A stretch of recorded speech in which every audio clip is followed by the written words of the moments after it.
Sa asignaturang aralin panlipunan ay natutunan natin na ang kakulangan ay maaaring mabawasan kapag ang bawat isa ay nagiging responsable at nakikibahagi sa mga sitwasyon. Ngayon, ipapakita namin kung paano makakatulong ang kabataan.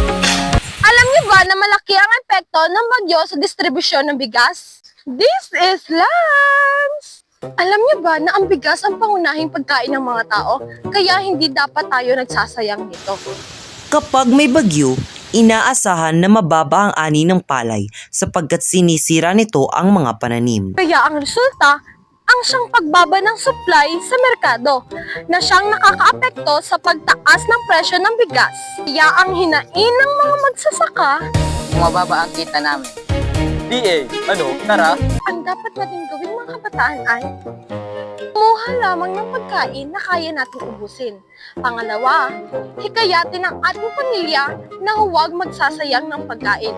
At pangatlo, pahalagahan ang mga magsasaka. Yun lang, keep safe! Ikalawang kakulangan, tubig. Ang tubig ay isa sa mga pinaka-importanting bagay para mabuhay ang isang tao.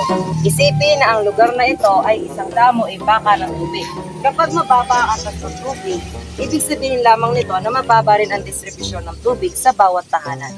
Kapag walang tubig sa bawat tahanan, hindi magagawa ng isang tao ang kanyang mga gawain tulad ng paglalaba, paghuhugas ng pinggan, at paglito. Hindi rin nila magagawang uminom ng tubig na kailangan ng kanilang katawan upang maging masustansya. Ang isang kabataan ay may malaking magagawa upang maibsan ang epekto ng kakulangan sa tubig. Unang-una na dito ay ang pagsasara ng gripo kung hindi naman ginagamit. Pangalawa, pagtitipid ng tubig. At pangatlo, paghihikayat sa pamilya na magtipid ng tubig. Isipin na ang ilog na ito ang Strait of Hormuz. Dito ay dinadaan ang mga barko na nagdadala ng gasolina na inaangkat ng ating bansa sa ibang bansa. Ngunit dahil sa digmaang nangyayari sa Middle East, hinaharang nito ang mga barko na dumaraan roon upang mag-import ng gasolina. Dahil sa gera, ay tumaas na nga ang gasolina. Darating umabot sa 50 to 60. Ngayon ay umaabot na ng 70 pataas.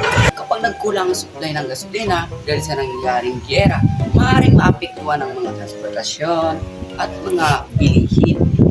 Kaya lalong tumataas ang inflation rate sa Pilipinas. Bilang kabataan, matuto tayong maglakad o magbisikleta na lamang, lalo na kung malapit lamang ang pupuntahan natin. Ang iba pang paraan ay hikayatin natin ang ating pamilya na pagsabayin na lang ang mga lakad para makatipid sa konsumo ng gasolina. tandaan, matuto tayong magtipid ng gasolina, lalo na kung kinakailangan.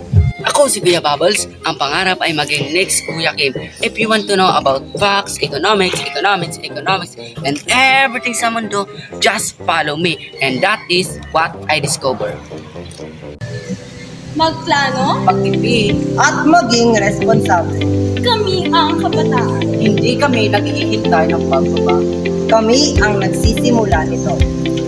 Pagtipid ng tubig, wastong paggamit ng gasolina, paggalang sa bawat butil ng bigas, pinapakita namin may magagawa ang bawat isa. Sama-sama natin bukasan ang kulangan at bumuo ng maundan at mas magandang pamayanan.